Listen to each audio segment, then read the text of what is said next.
Hello 24 तास या कार्यक्रमात आपलं स्वागत. मी प्रशांत सोनार. हॅलो 24 तासच्या माध्यमातून आपण विविध विषयांवर चर्चा करत असतो.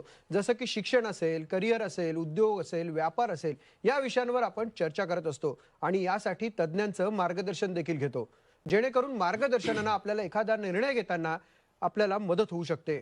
आजचा आपला विषय तसाच आहे आणि तोही मार्गदर्शनाशिवाय न करण्यासारखाच असं म्हणायला हरकत नाही, कारण तो आहे CS आणि लॉच्या शिक्षणासंदर्भातला.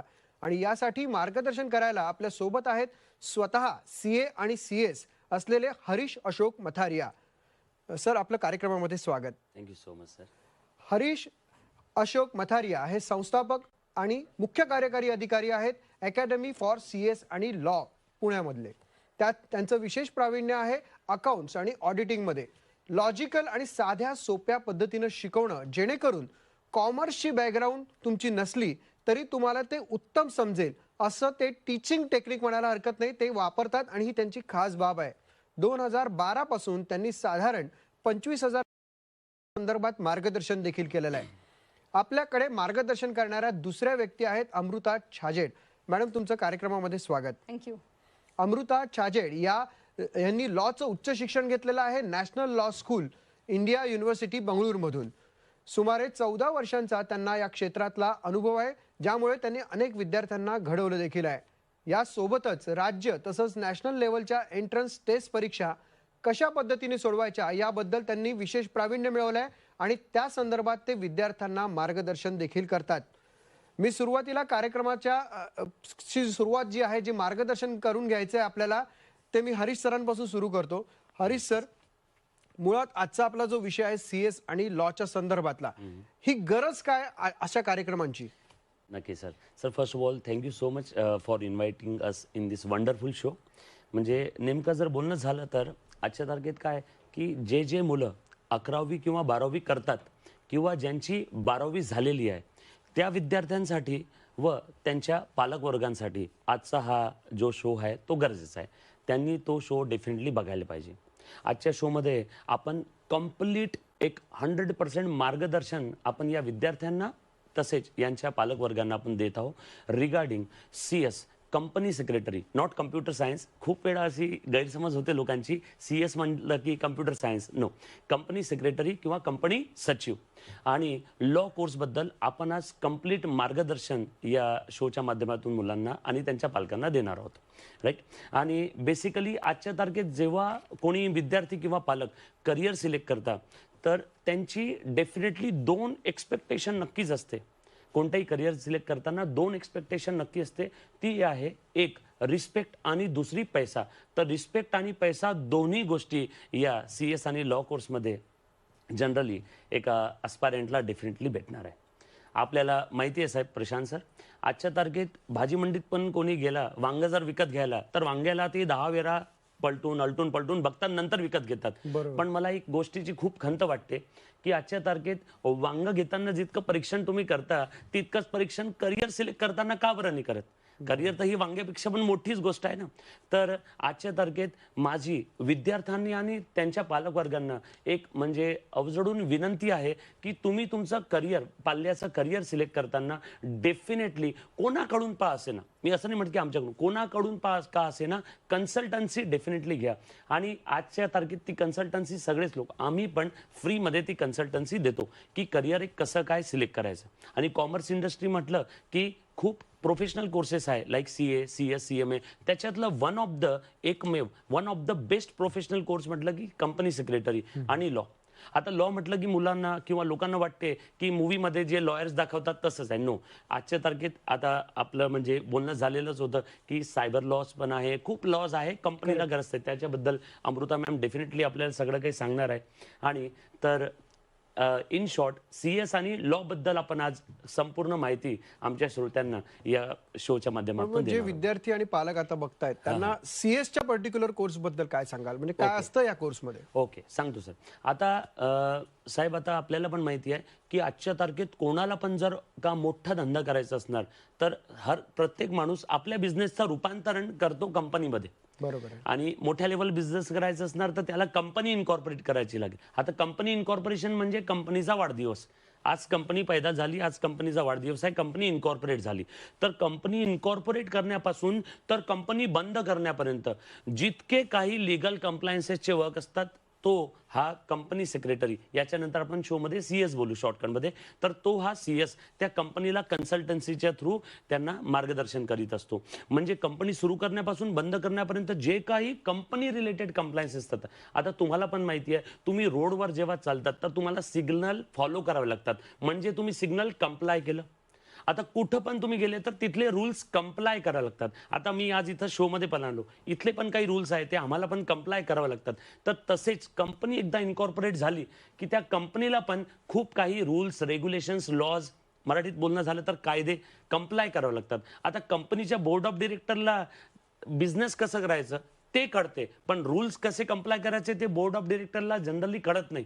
तर त्या बोर्ड ऑफ डिरेक्टर्सला, जे कंपनीचे प्रमोटर्स डिरेक्टर्स असतात, त्यांना कोण कन्सल्टन्सी देणार की बाबा यांना धंदा कसा करायचा हे माहिती आहे, पण धंदा चालवायचा कसा by proper compliance with the proper compliance of the law, हे कंपनी सेक्रेटरी त्यांना सांगत असतो. म्हणूनच कंपनी सेक्रेटरीला आपण लीगल एक्सपर्ट पण बोलतो. एक म्हणजे एक general noun, legal expert, general term.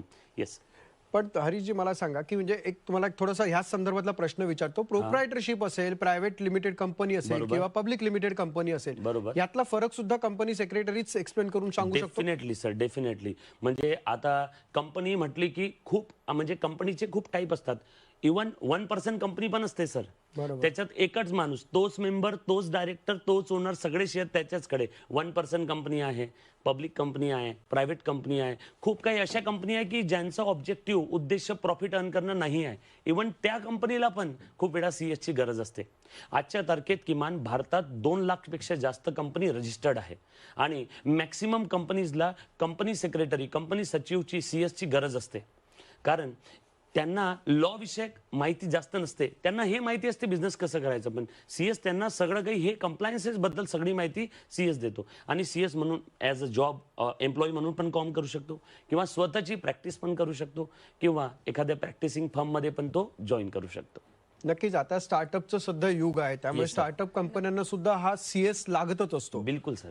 म्हणजे सीएस हा सुद्धा एक स्वतः स्टार्टअप आहे Yes, असं sir. म्हणायला हरकत नाही, आणि स्टार्टअप कंपन्यांसाठी देखील सीएस लागत असतो. Yes, sir. पण मग हा कोर्स केल्यानंतर कशा पद्धतीने त्याचा फायदा त्या विद्यार्थ्याला किंवा त्या सीएस ला होऊ शकतो?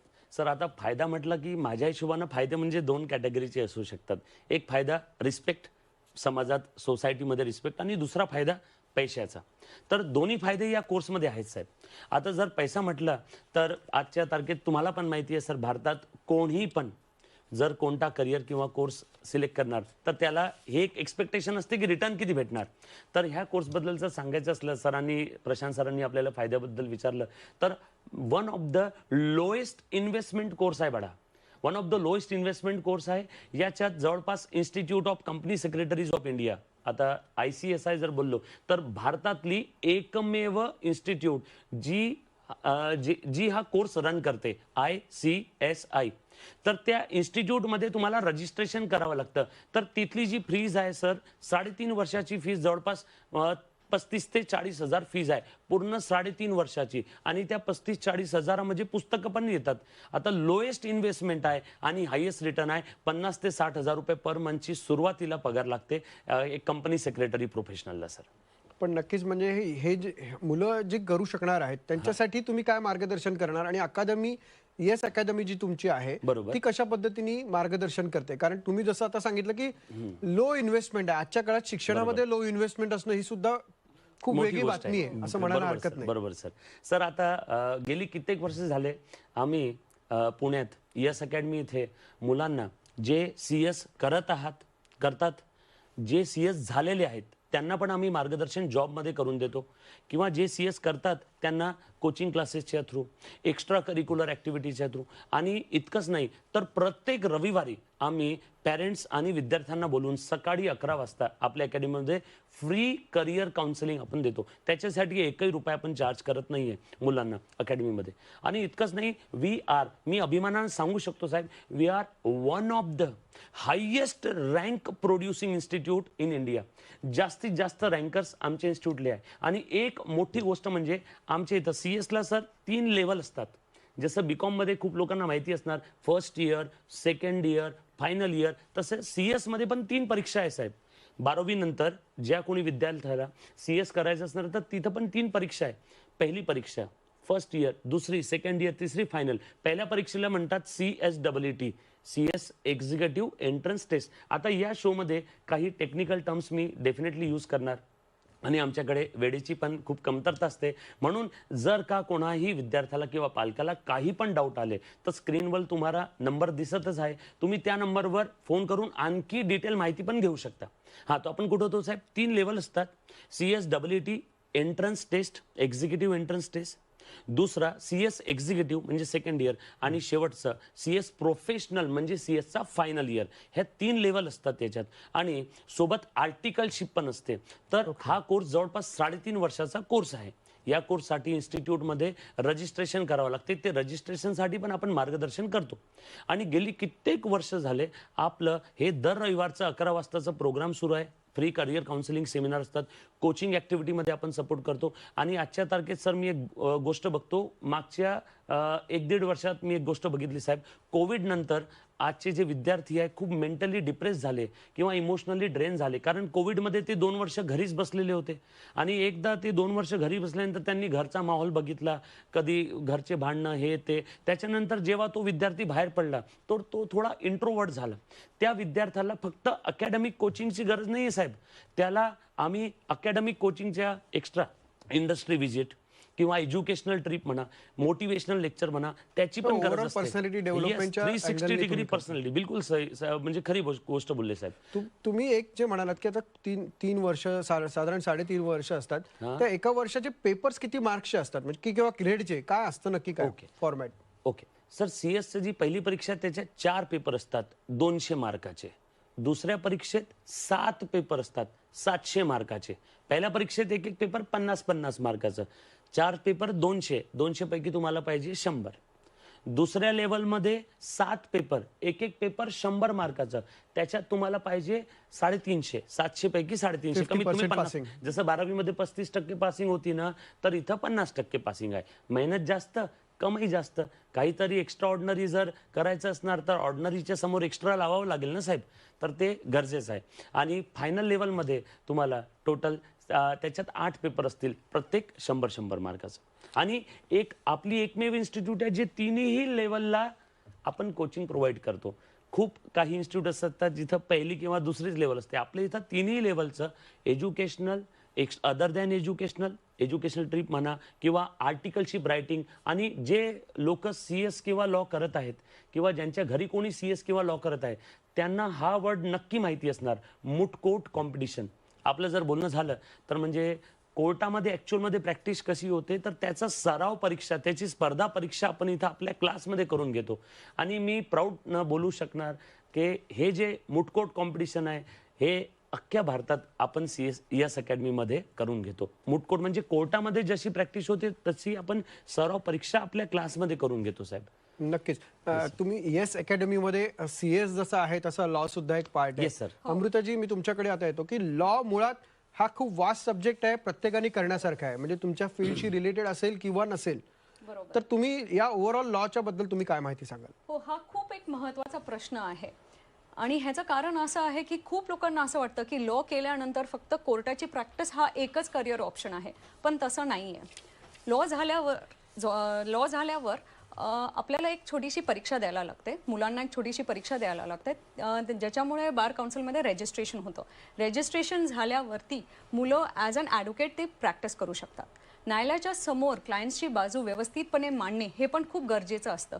त्यामुळे ॲडव्होकेट्सची गरज नेहमीच भासत असते. तुम्ही म्हणाल खूप ॲडव्होकेट्स आहेत, पण नाही, चांगल्या ॲडव्होकेट्सची गरज नेहमीच भासते. आता टेक्नॉलॉजी इतकी ॲडव्हान्स झाली आहे, आपल्याला माहिती आहे की सायबर क्राईम्स किती होत आहेत. त्याच्यात इतकी वाढ झालेली आहे की मी म्हणू शकते की 100 पैकी 1 जण सायबर क्राईमचा नक्कीच विक्टिम आहे. Intellectual property, patent, trademark, copyright ह्यांची तर जणू फायलिंगसाठी स्पर्धाच लागलेली आहे.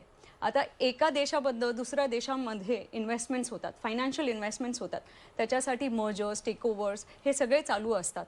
हे लॉयर्सच्या शिवाय करणं खूप अवघड आहे. म्हणजे कुठलीही कंपनी जे मर्जर्स असतात, ॲक्विजिशन्स असतात, ते लॉयरच्या सल्ल्याशिवाय करत नाही. ह्याच्या पुढे आपण जर बघितलं तर टीचिंग लॉ हा विषय आहे जो CS मध्ये पण आहे. लॉ हा विषय आहे, तुम्ही कुठलाही प्रोफेशनल कोर्स घ्या, तुम्ही CA घ्या, CS घ्या, MBA, BBA, हॉटेल मॅनेजमेंट, कुठलाही प्रोफेशनल कोर्स असेल तरी लॉ हा विषय असतो. त्यामुळे लॉ टीचर्सची खूप गरज भासते. आता खूप स्टेट्समध्ये आपल्याला माहिती आहे की किती केस पाईल्ड ऑन आहेत. म्हणजे आपण नेहमी पेपरमध्ये वाचतो की कोर्टामध्ये काम खूप हळू चालतं किंवा खूपच केसेस असते. हे कशामुळे? हे ह्याच्यामुळे की जजेसची वेकन्सीज खूप आहे, भरपूर वेकन्सीज आहेत फॉर जजेस. तर मुलं ह्याच्यात काय करू शकतात? लॉ झाल्यावर ज्युडिशरीची एक परीक्षा असते, ती परीक्षा देऊन ॲज जजेस ते अपॉइंट होऊ शकतात. हे खूप एक रिस्पेक्टेबल प्रोफेशन आहे. आणि हा, म्हणजे त्याच्यासोबत कुठल्या कुठल्या अपॉर्च्युनिटीज असतात करिअरसाठी ज्या लॉ झालेले व्यक्ती करू शकतात? हो, तर तुम्ही कुठलीही फील्ड घ्या. आता मी म्हणजे एन्व्हायरमेंट लॉ घ्या, NGOज म्हणा तुम्ही, तर कुठलीही फील्ड तुम्ही जर आज म्हणाला तरी त्या फील्डमध्ये लॉयर्सची गरज पडते. अगदी तुमच्या फील्डमध्ये सुद्धा आपण जर्नलिझम म्हणतो, पण लीगल जर्नलिझम ही आता एक नवीन फील्ड आलेली आहे, हा एक नवीन पर्याय आलेला आहे आपल्यासमोर. आणि तो सगळ्या म्हणजे असं म्हणू शकतो की कुठलीही एक लीगल अपडेट आली किंवा अमेंडमेंट आला किंवा नवीन लॉ आला तर नॉर्मल जर्नलिझम म्हणजे मीडियाला हे माहीत नसतं, त्याची टेक्निकल लँग्वेज समजत नसते. त्यामुळे तिथे लॉयर्सचा एक खूप महत्त्वाचा रोल असतो. तिथे म्हणजे लीगल जर्नलिझम हा एक महत्त्वाचा पर्याय आहे. तर मी हे सांगू इच्छिते की लॉ हा इतका डायनॅमिक फील्ड आहे आणि इतक्या भरपूर ऑप्शन्स आहेत. तुम्ही कुठलीही फील्ड घ्या. तर मुलांनो, लॉच्या बद्दल नक्कीच तुम्ही विचार करा. आणि इथे रिस्पेक्ट आणि फायनान्शियल रिटर्न्स हे भरपूर प्रमाणात आहे. पण तुम्ही म्हणता विचार करा, पण आता विचार करायचा म्हटलं तर ऍडमिशन घ्यावी लागेल. मग ऍडमिशन घेण्यासाठी काय करायला पाहिजे आणि मुळात त्यामध्ये काय भूमिका असते एंट्रन्स एक्झामची? हो, तर आता कुठल्याही चांगल्या कॉलेजमध्ये, लॉ कॉलेजमध्ये जर ॲडमिशन घ्यायची असेल तर तुम्हाला लॉ एंट्रन्स ही परीक्षा द्यावी लागते. ह्या लॉ एंट्रन्स परीक्षा कॉलेज लेवलला, स्टेट लेवलला, नॅशनल लेवलला होत असतात. तुम्हाला एक्झाम्पल म्हणून सांगायचं असेल तर महाराष्ट्रामध्ये MHCET, सिम्बॉयसिस कॉलेजसाठी SLAT किंवा AIAT, नॅशनल लॉ स्कूलसाठी NLI म्हणजे NL जे नॅशनल लॉ स्कूल्स आहेत त्यांच्यासाठी CLAT, आणि नरसी मुंजी कॉलेजसाठी असेल तर LAT. अशा भरपूर परीक्षा असतात. मुलांना ज्या कॉलेजमध्ये ॲडमिशन पाहिजे त्या कॉलेजची लॉ एंट्रन्सची एक्झाम देणं हे मुलांकडनं अपेक्षित असतं. आता ह्याची भूमिका अशी आहे की जर तुम्हाला लॉ एंट्रन्सच्या पेपरमध्ये चांगले मार्क्स मिळाले तर ऑटोमॅटिकली तुम्हाला एक चांगलं लॉ कॉलेज मिळतो. आता तुम्ही म्हणाल की इतक्या विविध परीक्षा आहेत, मग ह्यांचं अभ्यास म्हणजे येस अकॅडमीकडनं कशी तयारी होते? हो, हे बघा, लॉ एंट्रन्ससाठी इतक्या विविध परीक्षा आहेत, म्हणजे जसं मी आत्ता सांगितलं तुम्हाला. पण त्या सगळ्या परीक्षांचं जवळपास सिलेबस सेम आहे. 5 विषय असतात: English language, logical reasoning, legal aptitude, mathematics आणि करंट अफेअर्स. मुलं घाबरू नका, मॅथमॅटिक्स ऐकलं की लगेच मुलं अशी होतात की करायचं की नाही करायचं. पण मॅथमॅटिक्स हा खूप कमी प्रमाणात असतो आणि काही काही परीक्षेमध्ये तर मॅथमॅटिक्स विचारतही नाही. त्या हे 5 विषय असतात. आपल्याकडे पालक ज्यावेळेस मुलांना पाठवतात तर ते एका विश्वासाने पाठवतात, कारण की त्यांना त्यांचं भवितव्य घडवायचं असतं. तो विश्वास आपण आजपर्यंत टिकवून आहे आणि पुढेही टिकवून ठेवू. ह्यासाठी आपण लॉ एंट्रन्समध्ये ॲटलिस्ट आपण 8 गोष्टी नियमित करतो, जेणेकरून आपला रिझल्ट चांगलाच येतो. पहिले म्हणजे जे लेक्चर्स आहेत, जी माझी टीम आहे, मी अभिमानाने सांगते की जी टीम आहे, शिकवण्याची टीम आहे, ते आपल्या आपल्या विषयामध्ये एकदम एक्सपर्ट्स आहेत. ते मुलांना एकदम चांगल्या प्रकारे विषय समजून त्यांच्याकडून भरपूर प्रॅक्टिस करून घेतात. आता आपल्याकडे ऑनलाईन ॲप आहे. त्या ऑनलाईन ॲप म्हणजे तुम्हाला विश्वास नाही बसणार, 6000 ते 8000 प्रश्न आपण प्रत्येक मुलांकडनं सॉल्व्ह करून घेतो. म्हणजे हे भरपूर प्रॅक्टिस होते. तिसरं म्हणजे मॉक टेस्ट असतात, म्हणजे जे ॲक्च्युअल पेपर असतो तिथे मुलांना ज्यावेळेस ते जातात त्यावेळेस भरपूर स्ट्रेस होतो, अँझायटी होते. तर आपण त्यांना तसाच पेपर इन्स्टिट्यूटमध्ये देतो, जेणेकरून काय होतं, त्यांना त्यांच्या स्ट्रेंथ्स, वीकनेसेस, टाईम मॅनेजमेंट हे सगळं लक्षात येतो आणि ज्यावेळेस ते ॲक्च्युअल पेपरसाठी जातात तर त्यांचा नक्कीच स्कोर चांगला येतो. नक्कीच. खरं तर हा खूप मोठा विषय आहे, खूप इंटरेस्टिंग विषय आहे, पण वेळेच्या अभावी आपल्याला इथेच थांबावं लागणार आहे. पण मी मित्रांना मुद्दामून शब्द वापरेल, कारण CS आणि लॉ जर तुम्हाला करायचं आहे म्हणजे तुम्हाला एखाद्या कंपनीचा लोगोही ठरवायचा आहे, त्यांची टॅगलाईनही ठरवायची आहे किंवा त्यामध्ये कोण कोण असावं, किती जण असावेत हे जर ठरवायचं आणि हे जर सगळं इंटरेस्टिंग म्हणून शिकायचं असेल, इंटरेस्ट घेऊन शिकायचं असेल, तर तुम्ही CS करू शकता आणि त्याचबरोबर आपल्याला कायदेशीर सुद्धा कॉलर टाईट ठेवायची असेल तर तुम्ही लॉ करू शकता. आणि हे सगळं जर येस तुमच्या मनात असेल तर येस अकॅडमीला वरती तुम्ही चौकशी सुद्धा करू शकता. तूर्तास तुम्हा दोघांचेही आभार. थँक्यू. पाहत राहा झी 24 तास. थँक्यू.